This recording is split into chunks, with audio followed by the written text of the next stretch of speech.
Good evening, everyone. Welcome. I'm Kevin Sheff, the Retriever Coach. I want to just quickly go over the agenda tonight. One of the first things is we're going to get into the history of force to the pile and just review the conventional method of doing that. I'm going to take some time to identify the shortcomings of the conventional method of force to the pile, give you an overview of some of the changes that I've made that have helped produce better outcomes for myself. And then I will give you a presentation of the full procedure as the way I do it. So the purpose of this webinar is not to suggest that force to the pile is unnecessary. I did see some comments on some of the Facebook posts, people who did think, their personal opinion was that force to the pile might not be necessary, but that is not what I'm saying in the least. I do believe that force to the pile is necessary, and I'm not saying that we've been doing it wrong. I'm just going to share some thoughts with you on what we can do to make some adjustments to hopefully get better outcomes with more dogs. The changes that I've made are just based on the experiences that I've had and some of the problems that I've experienced over the years. And my goal here tonight is just to help you achieve better outcomes with your own dog. I'd just like to remind people that as trainers, it's our responsibility to always look at the methods, the procedures we're using to try to achieve better outcomes. And we do that by analyzing the processes that we're using. We try to understand how and why training works. We're constantly paying attention to the negative outcomes that we see, and we try to ask why those things are happening. We pick apart the mechanics, we make adjustments, and we evaluate how those changes are improving or not improving the outcome, and we make adjustments when we see we need to make them again. And when we do these things get better, we have better outcomes, we make it easier for the dogs to learn, and we achieve greater things with them. And we know that's the case because we've seen how much dogs and dog training has progressed over the years to do more difficult, more challenging, and complex things with our dogs. Little history of force to the pile. So at a certain point, trainers recognized that pressure in the field was causing dogs to fail to go when they were sent. Could be mental pressure, physical pressure, environmental pressure, any type of pressure really that was happening out there. So dogs would question whether or not they wanted to go or if they needed to go. And so trainers decided they needed a tool to create compulsion to go. And that's how force to the pile was developed. The procedure, in essence, was to set up a pile, to identify it, and then send the dog to the pile, and then randomly apply some form of pressure when the dog was leaving to make the retreat. That could have been a slingshot, it could have been a heeling stick, it could have been a buggy whip. Any one of those tools were used back in the day to produce this compulsion to go. Eventually, the e-collar replaced those other tools, and this is where we are today. Now, I do want to talk about some of the flaws or the unfairness that I see in this procedure. And even though it works in most cases, it doesn't work in all cases. Every dog is a little different. How they process information and situations can be different. And it's for these reasons that we need to examine, these things. Why are dogs having different reactions to this procedure that we're using? And ask ourselves, is there some changes that we can make to produce better outcomes with more dogs? As far as I'm concerned, randomly using pressure, even when a dog tries to execute well or tries hard, is unfair. And that is essentially what the current procedure in force to the pile states. We're just going to send the dog and make a correction and repeat the command again, and hopefully that will create compulsion to go. But in order for you to understand why there is a problem there, I want you to use your imagination a little bit. I want you to imagine that you're the dog. I want you to put the e-collar on you, and I'm going to set out a pile of candy across the room, and I'm going to send you to go get a piece of candy. And you might think this is pretty cool. There's a lot of reward when you get a piece of candy. So I send you to the candy bowl a couple times and everything's great. And then maybe the third time I send you to go get a piece of candy from the bowl, I make an e-collar correction while you're en route to that bowl of candy. Now, you might start to wonder why that happened. Of course, we can't have a conversation because you're a dog. I can't sit here and have a conversation with you and explain to you why I made that correction. So you have to make deductions on your own. What might have caused that? And maybe you might think that you weren't running to the candy bowl fast enough. And so you try on the next end, perhaps you try to run harder to the candy bowl. And perhaps I correct you again. Again, it's just a random correction. I'm sending you to the pile. I've made that decision that I'm going to correct you as you're going to the candy bowl again. And there may be some freebies in there, but occasionally I'm still going to correct you en route to the pile. At some point, you may start to think, wow, I'm trying as hard as I can to get to that candy bowl. I'm not sure what else I can do in order to change my behavior, because that's what correction is designed to do. It's designed to cause dogs to change their behavior. And you, the dog, is starting to think, well, I've tried to change my behavior in certain ways, but it doesn't seem to be reducing the amount of pressure. And I can't find any rhyme or reason to why this pressure is being applied.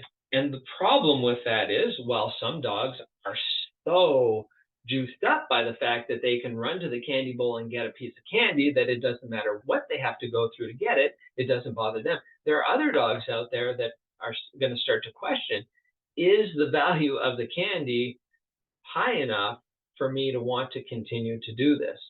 Does the reward outweigh the cost, so to speak?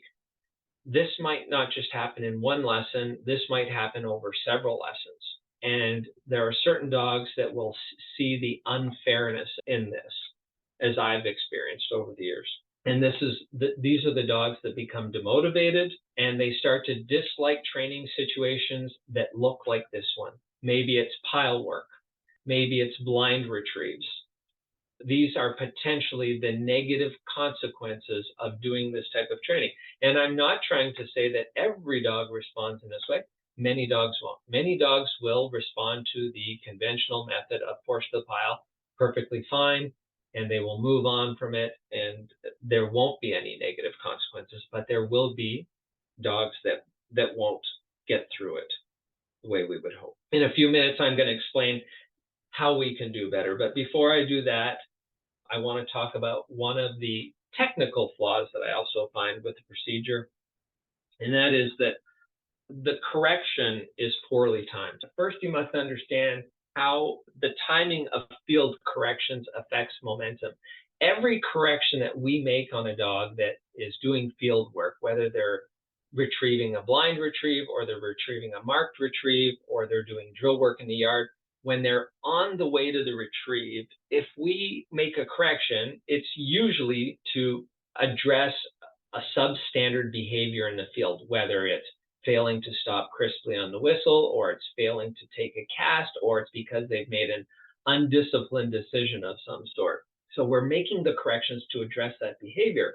But the timing of those corrections is also designed to manage momentum. So I've got a little illustration here on the board. Depending on what behavior we're trying to address, we will apply the correction with a timing that will either stifle momentum toward the retrieve or encourage momentum toward the retrieve. Now, you have to think to yourself, what are some of the behaviors that we would want to address where we would want to reduce momentum toward the retrieve?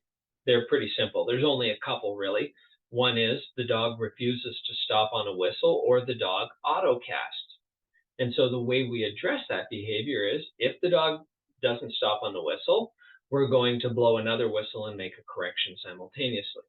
Or if the dog auto-casts, we're going to blow a whistle and make a correction simultaneously. And in both of those situations, the dog is moving toward the retrieve. And what that does is it kills momentum. The dog will instantly stop, turn around, and look at you. Now, if we're making corrections for other behaviors, such as failing to take a cast when there might be something affecting the dog and causing him to become undisciplined, for instance, Maybe we're trying to cast the dog away from a poison bird, or maybe we're trying to cast the dog into wind. In those situations, if we feel the dog has enough training, we may assess the dog a correction. I'll give you some other examples. Maybe you're doing a cheating single and the dog opts to run around the water. Or maybe the dog is swimming to a mark and they opt to try to get out of the pond early. In both of those situations, those dogs are making an undisciplined decision if they've had training leading up to that, where we've shown them to get in the water. And so we would assess any of these dogs that are exhibiting these behaviors a correction, potentially. Now, the timing of the correction is designed to encourage momentum toward the retrieve. The first thing we always do in those situations is we stop the dog without a correction. The second thing we do is, once the dog is stopped, planted, and stable in the sit, then we will blow a whistle and simultaneously make a correction.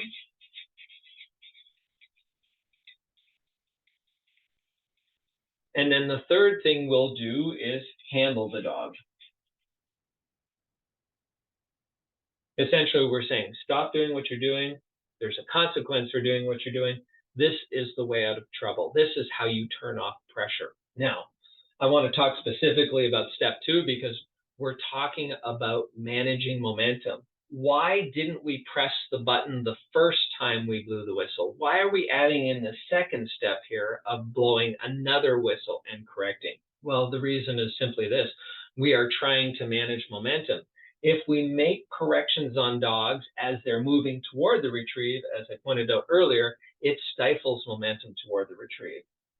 But by waiting until the dog is stopped, in other words, I'm going to, again, paint a picture for you. You're the handler, I'm the dog, the retrieve is behind me. You want to address one of these undisciplined decisions I've made. So now, once I'm stopped, you blow the whistle and you press the button. I get corrected. I'm looking at you. Now this causes me to think about a couple of things. One, it causes me to think about what I was doing before this moment and maybe change my behavior with respect to that. But it also makes me a little bit nervous about sitting here and looking at you. I know that because you've timed the correction this way, the potential for another correction in this same situation where I'm turned and looking at you could happen. And so my instincts are now to turn and go, hopefully for 2 reasons. One, I'm going to turn and go in the direction you've asked me to because you've made a correction for something that I was doing previously, but also I want to turn and continue to go toward the retrieve because I'm not anticipating pressure when I'm moving toward the retrieve. If you consistently make corrections like this, the dog will anticipate pressure when they turn to look at you. And so their instincts will shift to moving toward the pile. This is how it generates momentum. So this refers to corrections we make on dogs that are making undisciplined decisions outside of not stopping and auto casting, which is what we do up here. But I also want to speak a little bit about how this applies to force to the pile and real world situations. So now that you understand that typically we would make corrections when the dog is looking at us to maintain momentum, let's talk about a real world situation like I just mentioned. If a dog is en route to a retrieve, there are really only 2 situations where we would correct a dog that didn't have enough momentum, or where we're highly likely to correct a dog that didn't have enough momentum. That would be one, popping. That's a real world situation. And the other would be freezing on the cast in a situation where we're sure the dog can look at us. We've put our arm up and the dog refuses to go.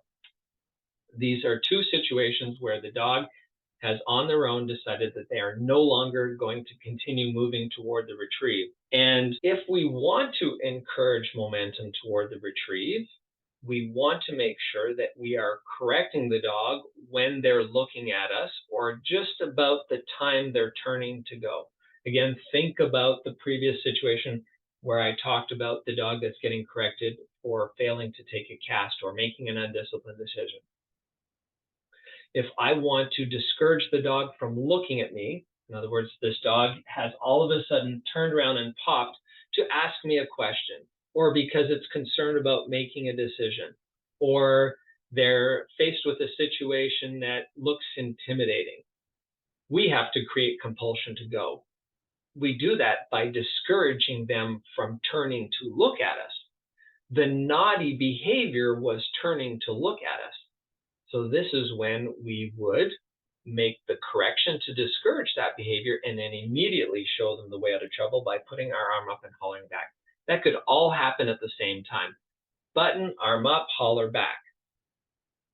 If you are doing this, you are discouraging the dog from looking at you, and you're showing them the way out of trouble immediately, and that's to turn and go. A poor application of timing would be to get your arm up, holler back, the dog turns and goes, responds appropriately to what you told it to do, and then correct them. To give you another example of poor timing would be, you ask the dog to sit, the dog sits slow, but they get the task done, and then you press the button and sit. It really doesn't make any sense, because if the dog has already completed the task, then there's no way for them to improve on what they've already done. You have to get the correction in before they complete the task of sitting. Reinforcing the task of sitting after they've already completed it will not work to your advantage. It will not inspire the dog to think about ways to change their behavior so that they can turn off pressure, because there's no way to improve on that.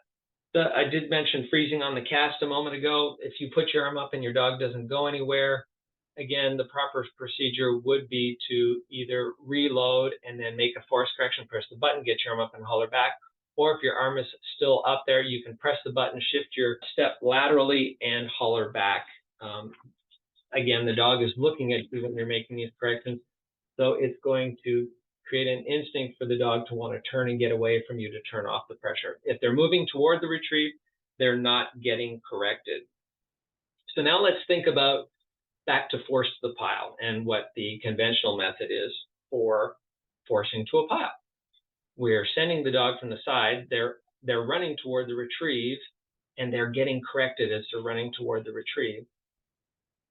In my mind, this simply doesn't make any sense. If the dog is responding appropriately to the command, and we understand the application of pressure and how it affects momentum in other situations, this just simply does not make any sense to me. And that I think we can do better by adjusting the timing slightly and the approach. All right, what I want to go over now is just present some of the significant changes that I've made to force the pile, and then go over the procedure as to how I do it. And hopefully this will help you guys when you're doing force the pile. So some of the significant changes are, one is just when I apply pressure. I will only apply pressure or make a force correction if a dog fails to go to the pile. In my mind, it does not make any sense to preemptively force a dog to the pile, to apply pressure when the dog is responding appropriately to a command. I think that can be very demotivating and unfair. Two, I do not send the dog from my side for a retrieve.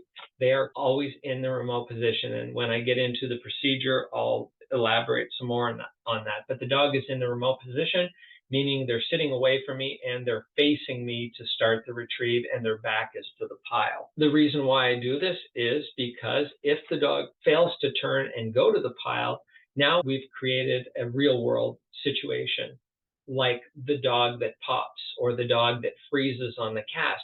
The dog will be in this position in those situations, turn and facing me with their back toward the pile.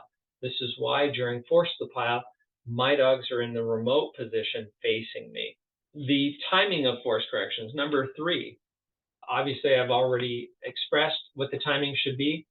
If the dog fails to go, they will get corrected, and then they will be shown the way out of trouble, or that will happen all at the same time. I will not cast them toward the pile, have them turn and go, and then as they're running toward the pile, correct them. Again, you already know the reasons why. It doesn't make sense. I want the dog to be discouraged from sitting there and looking at me, refusing to go, so they should be corrected when they're doing that. The next thing that I would talk about is that when you're going through the steps of force to the pile, you want to move quickly through them. The reason why is if you spend too much time on any one step, you begin patterning behavior so that the dog is constantly doing everything correctly. They're never failing to go. So you're not being offered opportunities to make corrections. Again, I'll explain this more when we go through the procedure. But it is important to move through the steps of force to the pile quickly as soon as your dog shows you they're ready to do that, and I will tell you how to evaluate that. And then the last thing is to make sure that you're simplifying quickly when the force correction doesn't work. If I make one or two corrections, force corrections, and I don't get the right response, then I should immediately simplify, whether that's moving back to the last step where they were successful, or moving closer to the dog, or throwing a bumper to the pile to identify what the answer is. Anything like that can work to simplify the situation. But I must continue to use force during that process. All right, I want to go through the force procedure. I've got a little diagram here I'm going to use. Okay, so pretty straightforward here. This is the first step in the process. You're going to put out a pile of bumpers. You're going to toss a bumper to the pile, and then you're going to send your dog from your side a couple of times just to identify and establish the pile. Now, you need to do this in a place where you can go back to every day and where you can get back from the pile about 50 or 60 yards. 60 yards would be a nice number. You're also going to do this at the start and end of every session, and you're also going to do this after every 4 or 5 retrieves by having your dog sit at your side, toss a bumper to the pile, and send your dog through to the pile. What this does is it familiarizes your dog with the communication and the mechanics you'll be using to send them for a blind retrieve. And it also helps to get them in the mindset of facing the pile and targeting the pile. By throwing that bumper to the pile every time, they learn to look out to piles, because we'll be using piles in a number of different drills after this point. Now, as your dog comes back with the bumper from the second or third retrieve from the pile, what you're going to do is you're going to receive your dog with their back to the pile, facing you. So here we have a dog sitting with their back to the pile. They're only 4 yards to the pile. They're facing you. You're going to take the bumper from them, dispose of it in a bucket or a bag, and then what you're going to do is you're going to adjust your position. So we've got the pile, we've got the dog sitting 4 yards from the pile. And what we're going to do is we're going to start with our handling position about 6 yards from the dog. So we're about 10 yards from the pile. And we'll have stepped off the center line a few paces to prepare to give the dog a cast back to the pile. The reason why we step off line is just to encourage the proper turn. I don't want to get into teaching a dog to turn left and right and stopping them because they're turning in the right direction. I want to shape that behavior by moving offline. Now, when I cast the dog back to the pile, they may or may not go. This is the first time they've been sent from a remote position with their back to the pile and facing me. So I can anticipate that they may or may not go. If they go, great. If they don't go, now I have license to correct. And again, the procedure is press the button, get your arm up, and holler back. Hopefully this will resolve the situation. This is the first time they've ever experienced this pressure. They may not know how to respond appropriately to it. If I've made 1 or 2 corrections and I don't get the right results, then I know it's time to simplify. And as I mentioned earlier, you can do that by simply taking a bumper out of your back pocket, tossing it to the pile. You've identified the answer, and then you're going to follow up with a force correction, nick back. And so because you've given the dog the additional information of throwing a bumper to the pile, they're going to turn and go to the pile and get one. You must mark that moment with praise. Good dog, yes. Show them what the right answer is. So you're going to receive the dog back at their starting position. You're going to receive them 4 yards from the pile, take the bumper, walk back to your handling position, give them another cast back to the pile. If they go, great. If they don't go, you'll make a force correction and simplify if necessary. But if you do this a couple times in a row, or your dog is successful 2 or 3 times in a row, you know that it is now time to move to the next step.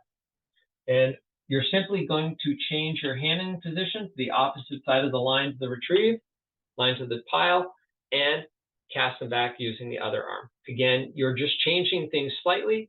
That could result in a no-go or a refusal to go. If that happens, you're going to press the button, get your arm up, and holler back. And you know how to simplify if you don't. Once the dog responds appropriately 2 or 3 times in a row, again, it's time to change the scenario. You don't want to stay here, because if you do, you'll just be shaping behavior so much that when you do move on, your dog will not fail. And it's imperative that we get opportunities to make force corrections. We are here in this part of the program, not just to create compulsion to go. That's really a small part of it. The real reason why we're here is to ensure that our dog knows how to respond appropriately to force pressure. Because when we get into a real world environment and we're doing a blind retrieve or a marked retrieve that can be pretty far away from us, or if it's a blind retrieve, the dog doesn't know where the destination is and they pop or they freeze on a cast, we want to be absolutely sure in our mind that our dog is going to respond appropriately to that force correction that we're going to make. The only way they're going to know how to do it is if we get enough opportunities here in this drill and some of the subsequent drills that we'll do to make force corrections and apply that type of pressure in an environment where it's controlled. This is a controlled environment. This is where we want to get our training in. So once the dog does the cast back to the pile 2 or 3 times from this position correctly, then we're going to move our handling position so that we're about 20 yards from the pile or about 15 yards from the dog. Adding this room, just this little bit of room between you and the dog, can change the situation enough that your dog fails to go to the pile when you cast them back to it. Again, if they fail to go, you will get an opportunity to make a force correction. Or if they start coming toward you, which is often what happens in this situation, you put your arm up and holler back, and they start coming toward you. In this situation, you would say sit, and you would then make a force correction if they've come toward you. You want to tell them to stop doing what you're doing and then make a force correction back to the pile. An alternate method of correcting that behavior would be to say sit and make a correction. That would say stop doing what you're doing, and there's a consequence for doing what you're doing. And then we would cast them back to the pile. But once the dog does this cast back to the pile a couple of times from this position, and by the way, we're going to start to just alternate left and right side of the center line to the pile when we start to back up. Once the dog is handling back to the pile consistently after 2 or 3 casts back to the pile, we should say to ourselves, dog's got this. It's time to move back to the next handling position. So we're going to move back 30 yards. Every time we move back, we're going to get a little further away from the center line, again, just to encourage the proper turn to the pile. Now, I failed to mention, I want to make sure everybody understands, the dog's handling position never changes. The dog will always be sitting at the 4-yard mark. How do we do that? As soon as the dog picks up the bumper, or as soon as they turn to go to the pile, we're going to move ourselves back to the center line, so that when the dog picks up the bumper and they turn and come back toward us, they're coming back on the center line. As soon as they get to their position, I'm going to tell them to sit, so they stop and sit here. Then I can walk up to the dog, take the bumper, then walk back to my handling position and cast them back to the pile. We don't want to increase the distance between the dog and the pile at this stage. This would make it too difficult. We're going to continue the same procedure back to 40 yards on both sides of the line to the retrieve, then back to 50 yards. Again, only moving back to these positions when the dog tells us they're ready, and they do that by executing the task 2 or 3 times in a row correctly. Once you have gotten to this position, you're not done force the pile. What you're going to do is you're going to adjust the dog's starting position. So instead of the dog being 4 yards from the pile, we're going to move them to 10 yards to the pile. Our handling position will move back to 5 or 6 yards from the dog, and we'll cast the dog back to the pile from here to the pile. Of course, because we've increased the distance between the dog and the pile, there's always the potential that the dog doesn't turn and go all the way to the pile. And this will give us an opportunity to make a force correction. Once the dog does this correctly, we adjust our handling position again, both sides of the line to the retrieve. Once they do this well, we're going to move back to 30 yards. Dog's starting position does not change. Every time they start a retrieve, it's going to be from the same handling position. We're going to continue the procedure until we're back 50 yards from the pile. And then once again, we're going to move the dog's handling position 20 yards from the pile, adjust our handling position back close to the dog. And again, because we've increased the distance between the dog and the pile, they may not turn and go all the way back to the pile. They may pop, they may go lateral, they may not go anywhere, they may freeze on the cast, they may, if we're back here, they may come toward us.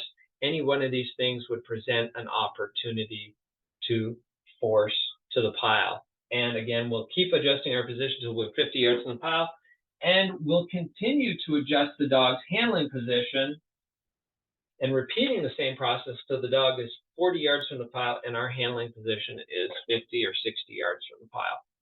Hopefully over this process, your dog will have gotten many force corrections. I can tell you that most dogs that I've seen go through this procedure get quite a few force corrections just by simply increasing levels. I can't give you a number off the top of my head, but there are enough force corrections that I feel you've done a good job at ingraining the proper response to force pressure. The procedure is fair. I'm not going to preemptively correct the dog. I'm only going to correct them if they fail to go to the pile.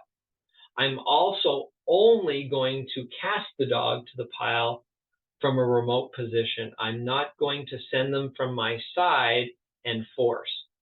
The only time I'm going to send my dog from my side is at the start and end of every session and after every 4 or 5 retrieves. Don't forget that. After every 4 or 5 retrieves, receive your dog at their starting position facing the pile, toss a bumper to the pile, and then send them from your side using the command back.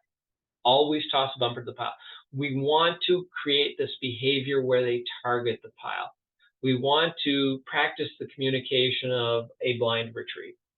We're not doing this to look for opportunities to make a force correction.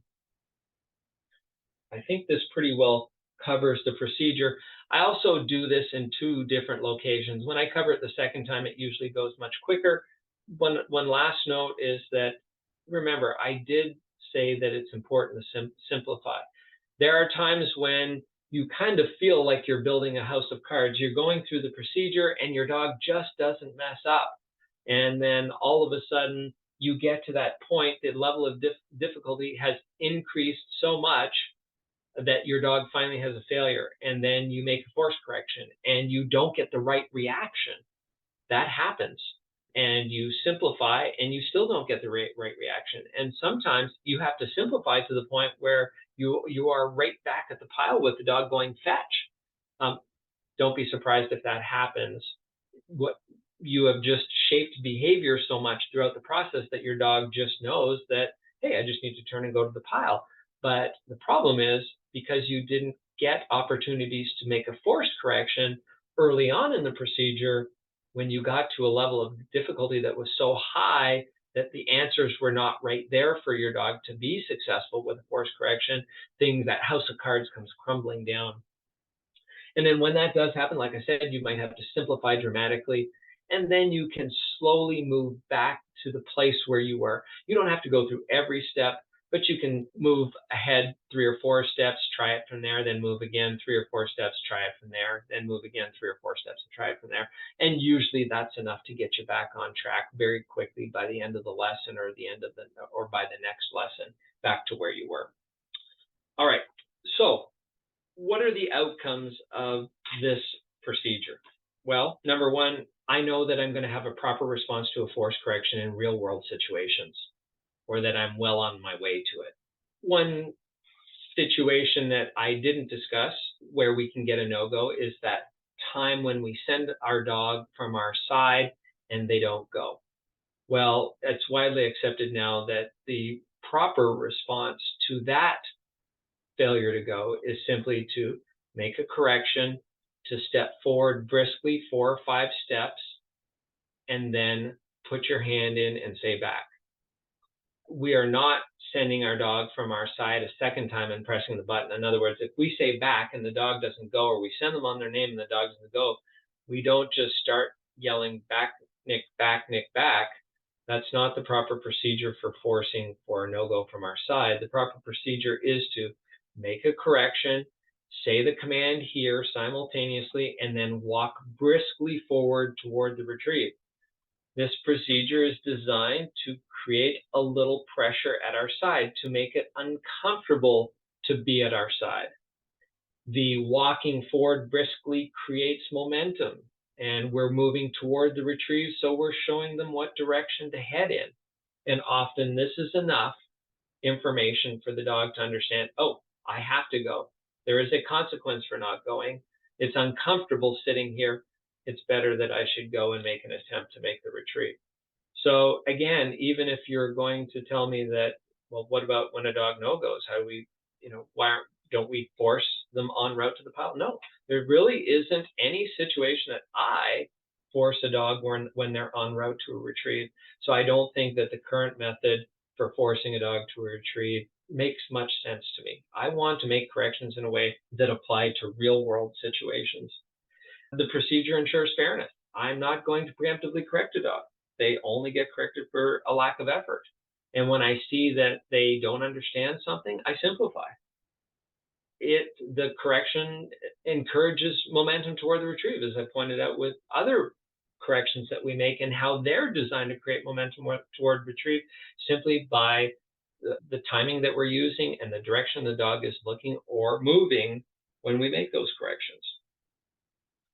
This method eliminates a fear of looking out toward a retrieve or moving toward a retrieve. It eliminates that possibility, or it reduces that possibility that a dog can be concerned about looking out toward a retrieve or moving toward a retrieve.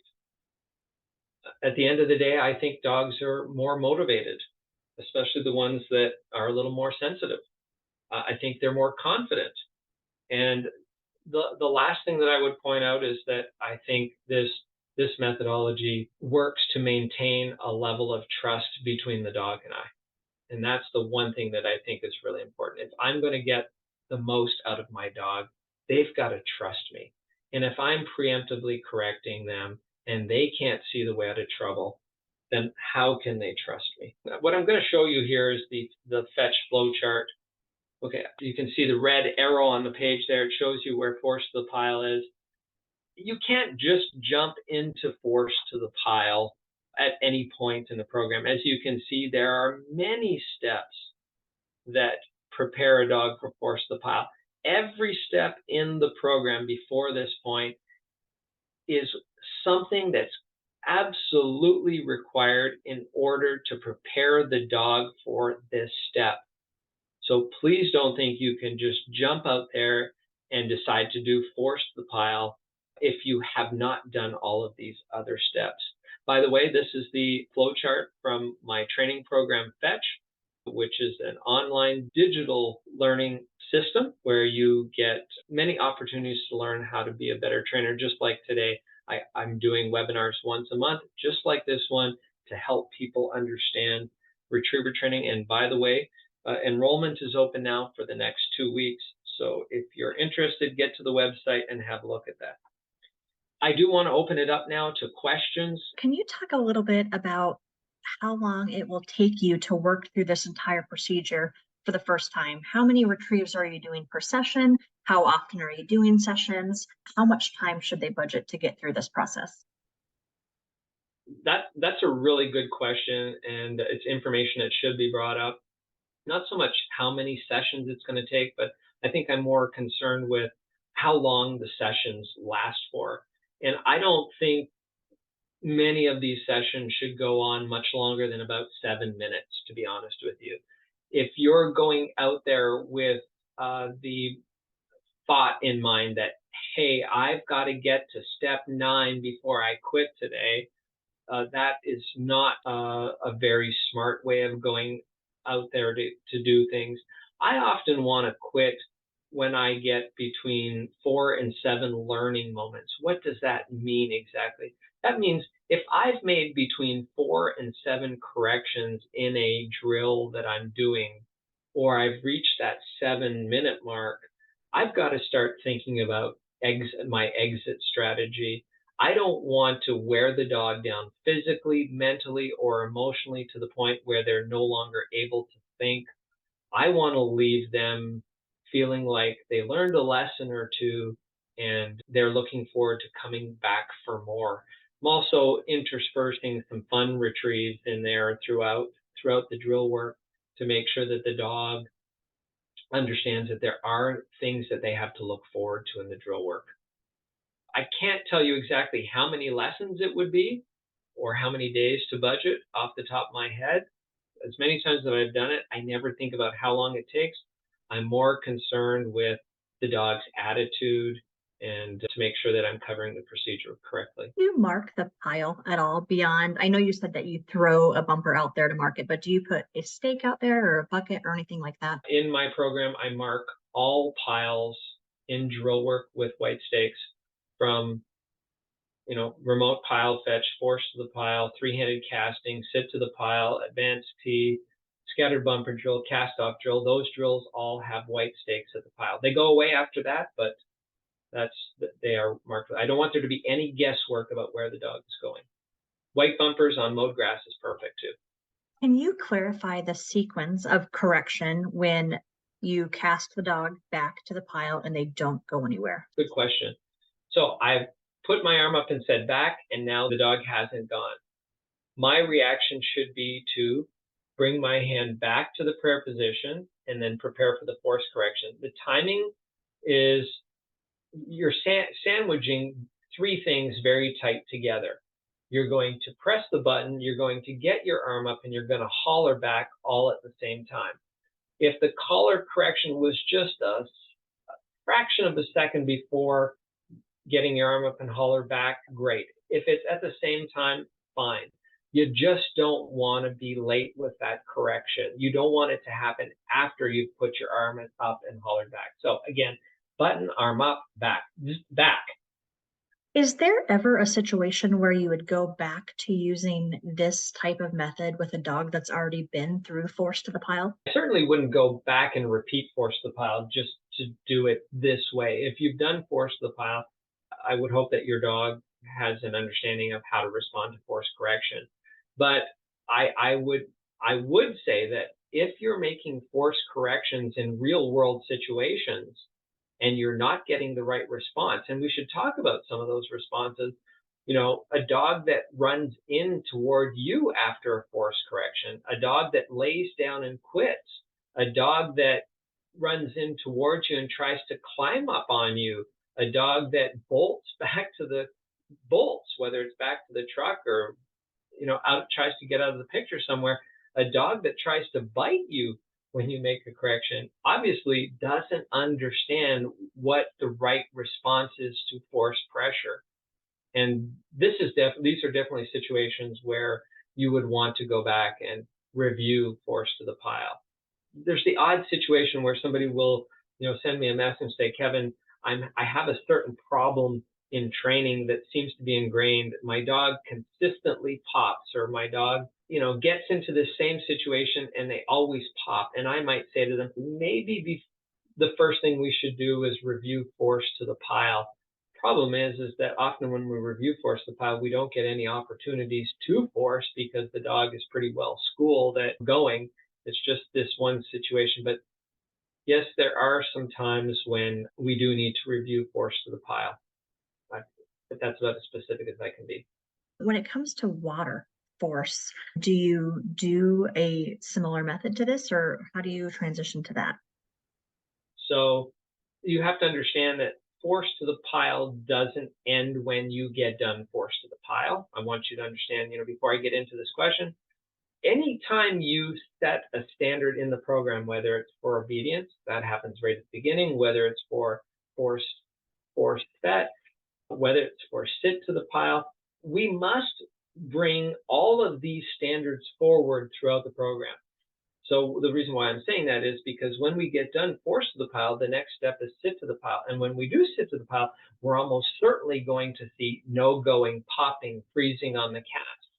And even though the title of the module or the lesson is sit to the pile, we are still in essence doing force to the pile. We are going to capitalize on opportunities during this phase of the program to make force corrections, to ingrain a proper response to force pressure. The same thing happens during a three-handed casting and advanced T and scattered bumper drill. These are all prerequisites to doing the swim by. So when I get to swim by, oftentimes the dog is very schooled at, understanding the need to go and to try to get situations to occur when the dog pops can can almost be non-existent during swim by because you've had so many opportunities to force before this to insist on the standard. But I do some preemptive forcing. I only, again, it's unfair in my mind, but I want to ensure that my dog will respond appropriately to a force correction in front of the water. And so my procedure is to sit the dog with their back to the pile next to the pond, and I will cast them back to the pile. And at the same time that I put my arm up, I'm going to make a correction and cast them back. I will do that with 2 left casts and 2 right casts and call it a lesson. I'm not using a significant level of pressure. I'm just using an adequate level of pressure that I would say would be close to a jab to the ribs. And I'm only putting enough coats of paint on this thing that I feel like the dog is demonstrating to me that they know how to react to force the pressure when they're faced with getting in the water. Again, the dog is sitting in the remote position when I do this. I'm facing the dog's back is to the water and the pile. And although it goes against some of my philosophy, because I've seen some problems with dogs not responding appropriately to force pressure upon entry into the water, I do think it's something that I cover very briefly during swim by. I want to thank everybody for joining me tonight, for lending me your ear and giving me an opportunity to help you train your dogs. I hope you enjoyed it, and we'll see you again next time. Cheers.